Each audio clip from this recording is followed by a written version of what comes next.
Welcome. Hope everybody is doing well. Good morning. Welcome to another episode of Coffee with Dylan. Gonna move my camera a little bit. All right. Hope everyone's doing well this morning. It's good to join you bright and early here. I wanted to share yet another Substack with you guys today, but first, a little bit of news from yesterday. Stand by for technical difficulties.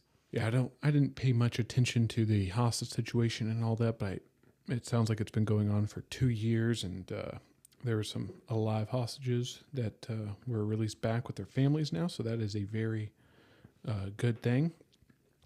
So, good news on that front. I found a Substack article here. Hopefully you guys can see this. Simple Men. I have not heard of this at all. But, like I've done the last couple of days, just wanted to do a raw read with you guys here. So I anticipate that some readers will dislike what I'm about to explain. Good. Because these are things that most men are profoundly, oh my goodness, I got sucked into a paid article. That's a bummer. Let's make fun of Keaton. 5 things I did well in my 20s. It's called The Defining Decade, those years from 20 to 29. Hey, I'm 29. It is the foundation of your adult years. It doesn't take long into your 30s to realize you may not have made the best use of your time or energy during that defining decade. Separation begins quickly between those who use those years well and those who traveled, partied, or scrolled. There will be a companion post to this one, 5 things I wish I would have done in my 20s. Below are 5 things I believe every young man should learn to do. Learned to study. I was not a great student in high school. No, he wasn't. I dropped out of college after my 3rd year. I finally graduated at 30. Yeah, he graduated high school at 30, you guys. It was embarrassing. I'm just kidding. That's his college graduation. I'm looking at my wife, by the way. You can read about that here. Rock bottom years followed dropping out of college, which were necessary for me to decide to turn my life around. I returned to church, and with the return finally came a spark to study. That spark turned into a flame, still burning. Books and journals filled with notes helped my mind and soul come alive again. I set out to learn all I could about the Bible and theology. Then history, specifically church history, grabbed hold of me. Then light Christian philosophy, politics jumped in there, but the topics weren't the most thing that I learned. The most important thing I learned was how to study. Most of us don't know what we think or believe. Someone will state something they think, most likely just heard, and a simple follow-up question causes them to fumble over their words. They've never thought beyond the surface. Study is the cure. Study strengthens the mind the way weights strengthen the body. It confronts you and changes you. It also teaches you the basic skill of how to learn anything you might need to learn for your work, your family, or your new venture. Now, he's about to get into this. Number 2, learn to speak. But I am a person who fumbles over my words because I'm not articulate, but that does not mean that I have not studied what I'm trying to talk about. So learn to speak. I don't mean publicly. This is a skill that every man should learn, but I mean generally in conversation, in meetings, in an empty room with a microphone. There are things that show a man is as well as his ability. There are a few things that show who a man is as well as his ability to speak or not to speak, which is a skill involved with speaking. It's getting rid of the nervous tics such as like, and literally. It's a removal of your go-to adjectives to describe everything from the Grand Canyon to tacos. Oh, it's incredible.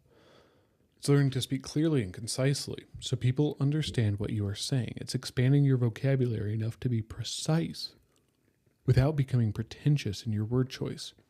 With learning to speak comes the ability to debate. Public debate tends to be a fraction of true debate. Debate is the refining of ideas and truth with words. It's coming to understand reality. It allows ideas to be expressed and examined, which is the most important part. How many ideas sound true until they are examined? He says almost all of them. If you cannot speak clearly, you cannot contribute to that refinement and examination. Learned to lead. Leadership is influence, John Maxwell. Influencer has become one of the most sought-out career choices for young people, which usually involves likes or clicks. It's become cheap, which is certainly not what John Maxwell means. Influence needs to have a telos, an end, a purpose. I like this definition from Oxford, the capacity to have an effect on the character and development of someone. If leadership is influence and influence is the capacity to affect someone's character, we could say leadership is character in action. Who you are, the character etched deep into your soul by your choices, is how you lead. I did not earn more than $30,000. Number 4, learned to work. I did not earn more than $30,000 a year until I was 29. A majority of my early career was in low-paying ministry work. It was a lot of work that taught me to work for the sake of doing good. My parents instilled in me a strong work ethic, and I was born with an intense drive.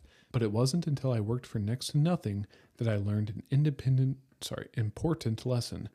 How you work is an expression of your character. It's faithfulness with a little. A strong work ethic, by which I mean diligence in your duties, good work for the sake of good work, has an odd effect on a man. It kills the love of money in his heart.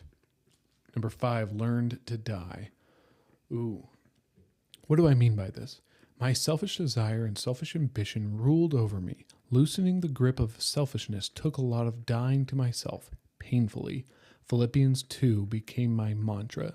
Do nothing from selfish ambition or conceit, but in humility count others more significant than yourselves. Let each of you look not only to his own interests, but also to the interests of others.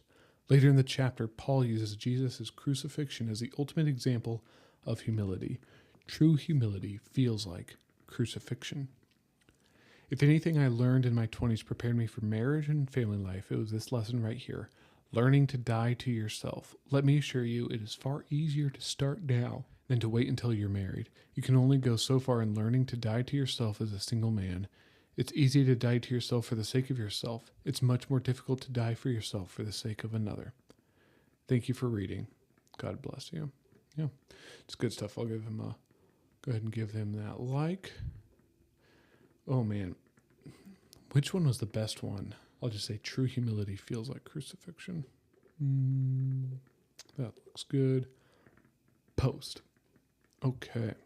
All right, you guys. Well, that is that.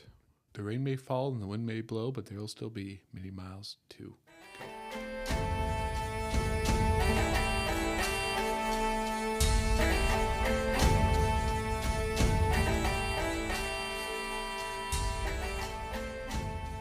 Music for this podcast is provided by Kevin MacLeod, new hero in town.